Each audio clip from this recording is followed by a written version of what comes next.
Olá, boa tarde. Está no ar a Gazeta News, 13 de dezembro de 2013. Desabamento em São Mateus. Polícia indicia 2 pessoas por acidente em obra na zona leste de São Paulo. A Polícia Civil indiciou sob suspeita de desabamento doloso com intenção o dono do prédio e um dos responsáveis pela obra do edifício comercial que caiu em São Mateus. O acidente aconteceu em agosto e matou 10 operários. Outros 26 ficaram feridos. Para a polícia, Mustafa Abdallah Mustafa, proprietário, e Alberto Alves Pereira, apontado como responsável pela obra, não seguiram o projeto e, por isso, assumiram o risco de acidente. De acordo com a polícia, os laudos que vão indicar a causa do desabamento ainda não estão prontos. Em depoimento, a polícia, Mustafa disse que a rede de lojas Torra Torra, locatária do imóvel, pediu a retirada de pilares e divisórias para futuras salas comerciais. Pereira também, em depoimento, negou ter autorizado a retirada das estruturas e diz ter alertado Mustafa sobre a necessidade de reforço na construção.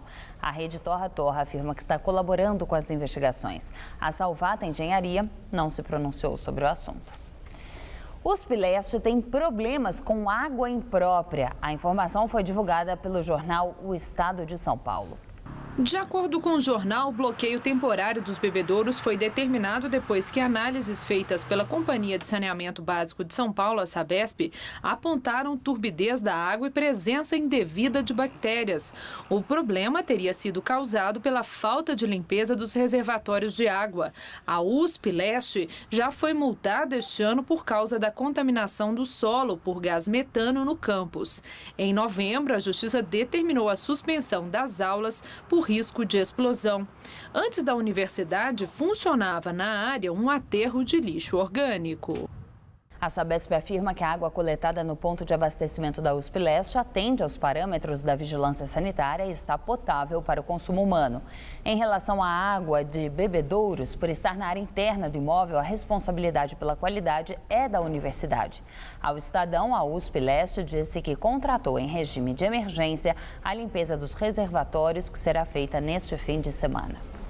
Mensalão. Após renunciar ao mandato, Pedro Henry se entrega à polícia. Deputado federal pelo PP, Henry encaminhou hoje uma carta à presidência da Câmara dos Deputados renunciando ao mandato, segundo a Secretaria-Geral da Casa.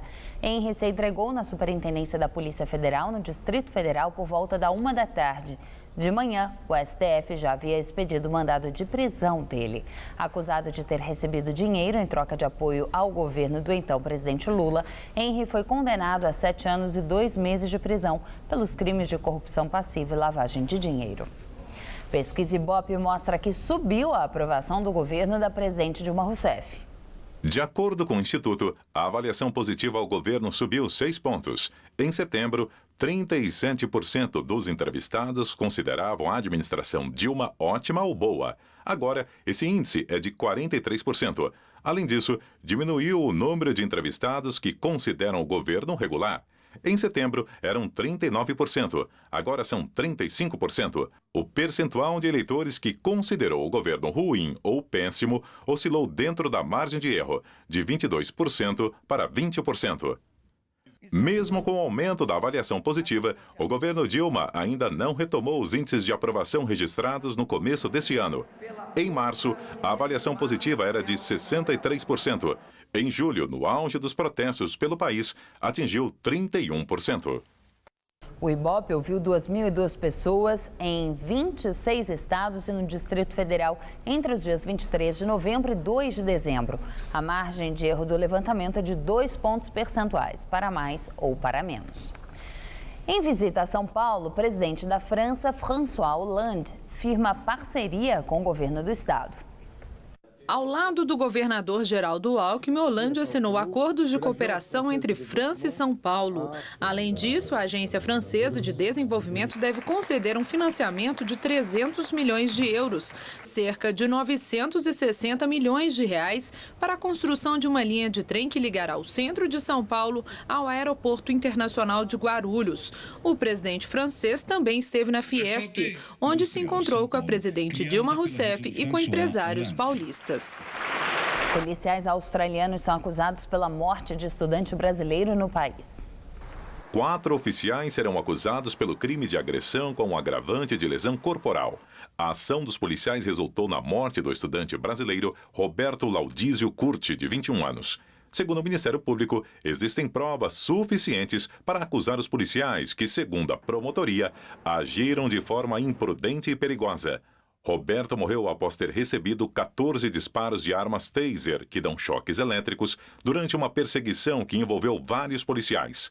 Os oficiais tinham recebido uma denúncia de que um jovem havia roubado 2 pacotes de biscoito em uma loja de conveniência. Antes do incidente, o estudante brasileiro havia sofrido um surto psicótico após supostamente ter usado LSD. O caso aconteceu em março do ano passado.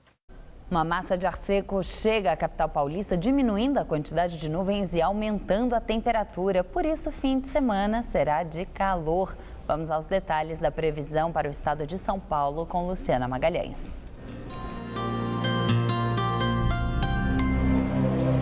O fim de semana será de sol e tempo seco na maior parte de São Paulo. Amanhã o sol predomina e a temperatura sobe em todas as áreas. Previsão de chuva rápida à tarde apenas no extremo norte do estado devido ao calor. No centro-oeste, os termômetros podem chegar aos 36 graus em Votuporanga. No centro-norte, máxima de 29 em Franca e de 34 em Ribeirão Preto. E na faixa leste o dia começa nublado, mas o sol aparece. Máxima de 27 graus em Santos e também em Caraguatatuba. Amanhã na capital o sol brilha entre algumas nuvens, mas não chove, máxima de 27. No domingo, tempo firme também com máxima de 29. E na segunda, a nebulosidade aumenta e o céu fica nublado, mas sem chuva, máxima de 26 graus. Daqui a pouco eu volto com mais informações sobre o tempo no Jornal da Gazeta. Até lá! E agora música. Emicida, Tulipa Ruiz e outros artistas fazem show em São Paulo para marcar o encerramento do Festival de Direitos Humanos Cidadania nas Ruas 2013.